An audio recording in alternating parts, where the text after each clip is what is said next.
තාත්තේ. ඔයා මාර බොරුවනේ අම්මට කියලා තියෙන්නේ.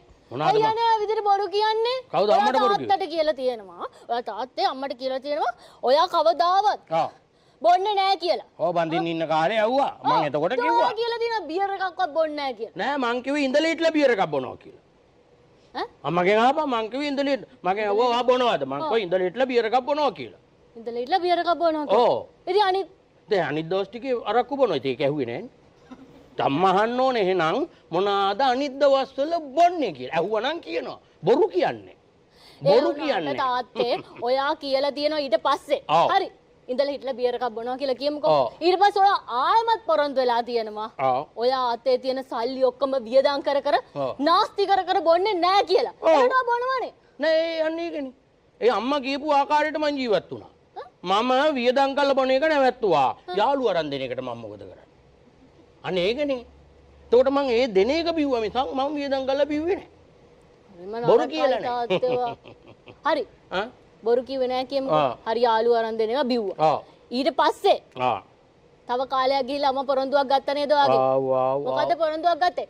කටේවත් ඔයා තියන්නේ නැහැ කියලා ඔයා පොරොන්දු වෙලා තියෙනවා අම්මා. ඔව් කටේ තියන්නේ. පිස්සුද බං කටේ තියන් ඉන්න. මල ජරාව තිත්තයි නේක. හරි අමාරුයි උඹලා දන්නේ ගෑනු උඹලා දන්නේ පිරිමි අපි ඕක බොන්න විඳින දුක.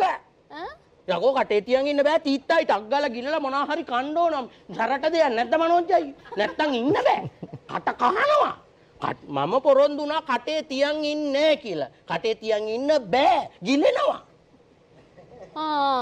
හරි දැන් ඒකත් පොරොන්දු වුණා කියමු ඔයා ගිය සතියේ තාත්තේ අම්මට පොරොන්දු වෙලා තියෙනවා ඔයා අප බොන්නෙම නෑ කියලා. බොන්නෙම නෑ කියලා පොරොන්දු වෙලා තිබ්බට දැනුත් බීලානේ බලන්න. කවුද බීවේ? වල ගඳ. කවුද බීවේ? ඔය බොරු කරපා. බීලා තියෙන මට හොයන්න පුළුවන් තාත්තේ. බීවේ නෑ. ගඳයි. ගඳ එන්න පුළුවන් බීවේ නෑ. මම මොකද පාන් භාගයක් ගෙනල්ලා පොඟෝගෙන කෑවා. මම පොරොන්දු කඩ ගල්ලා නෑ. මොකද දැන් අම්මට කියන්න එපා හොඳේ. බොන්න නැතුව කෑවා? කෑවා. අම්මේ මෙන්න තාත්තා දැන් අරක්කු කන්න පටන් අරන්. ස්තුතියි ආදරෙන් පිළිගන්නවා මිහිර සිරිතිලක රුක්ෂානාදිසානායක සමගින්.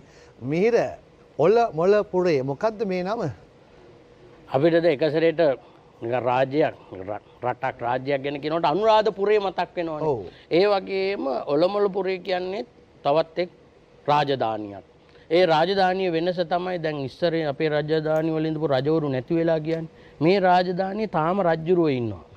හැබැයි නූතනත්වයට රට ඇවිල්ලා ත්‍රිවිල් වල යන එතනටම ඇවිල්ලා. හැබැයි රජෙක් ඉන්නවා ත්‍රිවිල් එකේ වුණත් රජෙක් ඉන්නවා. ඉතින් එහෙම රටක දැන් රජෙක් ඉන්න එකේ තියෙන සතුට අපිට නේද?